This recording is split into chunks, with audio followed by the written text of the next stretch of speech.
This video series is called So, You Want to Learn Psychology? My name is Eric. I'm a limited licensed master social worker in the state of Michigan. I've been practicing psychotherapy for a little less than a year now, but I've worked in a professional capacity with children, youth, and adults for the last 10 years of my life. I work at a private practice psychotherapy clinic, a non-profit shelter for homeless youth, and a skateboarding summer camp for kids. My journey to learn and understand psychology has taken me to many places over the course of the last 10 years, and I've discovered many truths and many myths about it. A lot of people who want to become psychotherapists end up taking the same track that I did, becoming a master social worker, and basing their psychological education solely off of what is offered at their university. I'm not here to say that a basic university education isn't enough to become a competent therapist, but I knew that my drive for learning was stronger than most of my peers, and so that led me to start reading books on psychotherapy and psychology. To date, I've read over 100 books on psychology, psychiatry, religion, esotericism, philosophy, symbolism, dream interpretation, and more. In this series, I intend to take you on a short educational journey through some of the books that made me into the psychotherapist that I am today. I'll not only be providing you with quotations from the books that I've read, but in-depth analysis, explanation, and how I've been able to understand theory in practice.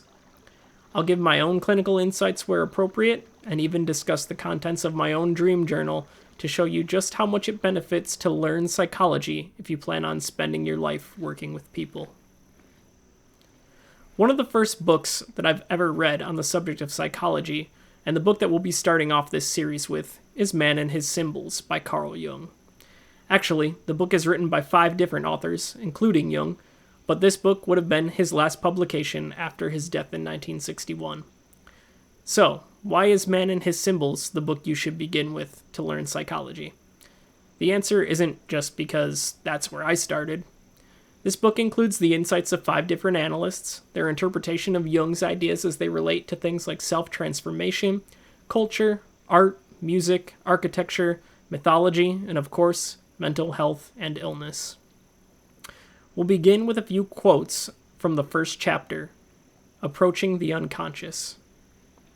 Before we begin, it may be important to briefly describe the unconscious from a psychodynamic perspective so that we have a better understanding of what we and Jung are talking about. The unconscious is that mythical realm of experience that lies outside of our conscious perception and insight. It is everything that you currently are not. The totality of everything that is, and possibly could be, is psyche. You will hear, in many related discussions and texts, that Jung's fundamental idea is that psyche is image, in that our phenomenological experience of the world, if you think it is real, manifests in psychological images, more generally understood as our imagination. Here's an example. You think of yourself wanting to become a psychotherapist or a psychologist. You imagine yourself sitting in a chair across from your client. You imagine yourself helping them through their toughest times and understanding things about themselves. This image you created in your mind, and you can see yourself doing it, and it's all a creative activity of your brain. That is what Jung means by psyche is image. The unconscious is where all of those images that you're not currently experiencing lie. They may come back to you in dreams, fantasies, intuitions, or even synchronicities.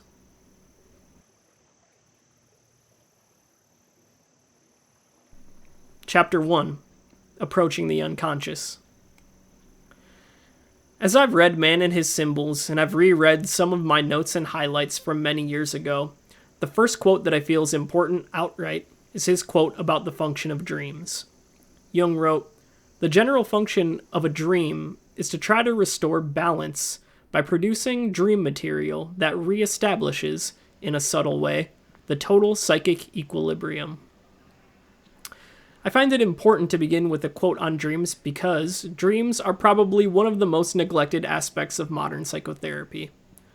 I've worked with so many other professionals who put almost no emphasis on dreams or dream interpretation, and unfortunately either relegate them to the realm of pseudoscientific, meaningless phenomena, or conversely, as our brains simply replaying our daily experiences.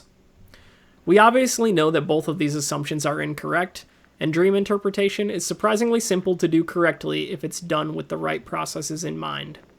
Here's an example of a dream my client had. She's a 60-year-old female who, up until this point, had not disclosed her gambling addiction to me. I'd been with her for 5 or 6 sessions previously, and she originally came to the clinic due to a persistent depression. She dreamt, "My father is chasing me around the house, yelling at me to return the $20 I owe him." I asked my client, "What's the feeling of the dream? Were you scared? Were you afraid?" She says, "I wasn't afraid, but I got this feeling that he was coming to collect." So I ask, "Does the theme coming to collect resonate with you at all?" That's when she disclosed her gambling addiction. This is an example of the dream attempting to restore the psychic equilibrium. The guilty feeling that one experiences when they know they owe someone something, that was the feeling tone theme of the dream. And my client, up to this point, had been reluctant to admit her gambling addiction, even to her husband of over 20 years. This was a considerable turning point for therapy. This brings us to the second quote from Jung in Chapter 1, which I think carries a deep significance to our practice. "That is why no textbook can teach psychology. One learns only by actual experience." As I stated in the introduction to this video, my education took me far beyond simply what I was taught at university. I took my education into my own hands and decided that I was going to pursue knowledge and wisdom through many different books, stories, myths, and philosophies, and give myself a deeper understanding of psychology than my peers. To this date, I've read hundreds of books, and still, none of them have really taught me anything. Just like many of my clients, I've had to learn my education through experience. The third quote from Jung that I would like to touch on briefly is one about the purpose of symbols.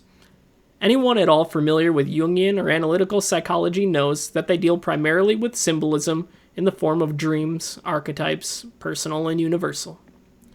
This quote not only sheds a bit of light on their purpose, but also illuminates us the concept of psychodynamics, which will be more deeply explored in a future video on Jung's work, The Structure and Dynamics of the Psyche. He writes, "For the symbols are natural attempts to reconcile opposites within the psyche." A fundamental concept of psychodynamic psychology is the tension and interplay of opposites between our conscious and unconscious mind and drives. As a psychotherapist taking a psychodynamic perspective of interpersonal problems, we should be aware that psychodynamically, there's always a pair of opposites at play within ourselves and within our clients. For example, victimhood and narcissism are psychodynamically related in that some people get narcissistic pleasure out of being the victim because it reinforces their thoughts, feelings, and behaviors. Depression and altruism are also psychodynamically related. Depression is where you have nothing to give, and altruism is where you give everything you have. And in a more subtle and ambiguous way, shame and guilt are psychodynamically related to neurotic pride and living a life that is incongruent, to use a Rogerian term, with who you truly are at the core of your being. We'll save a discussion for symbols for another video and maybe another book, The Archetypes and the Collective Unconscious. The final quote from the chapter of Man and His Symbols that I think really holds a lot of significance in terms of not only my personal development, but the personal development of all human beings, is this. Jung wrote, "As any change must begin somewhere, it is the single individual who will experience it and carry it through. The change must indeed begin with the individual. It might be any one of us. Nobody can afford to look round and wait for somebody else to do what he is loath to do himself." This quote needs no explanation.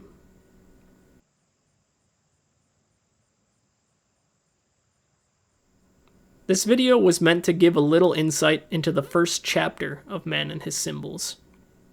I read this book way back in 2017, and to me, it's one of the most important books on psychology that I've ever read. I intend to continue making these videos, discussing the books that I've read, the psychological significance of each book, and the insights gained through my own personal experience with myself and my patients.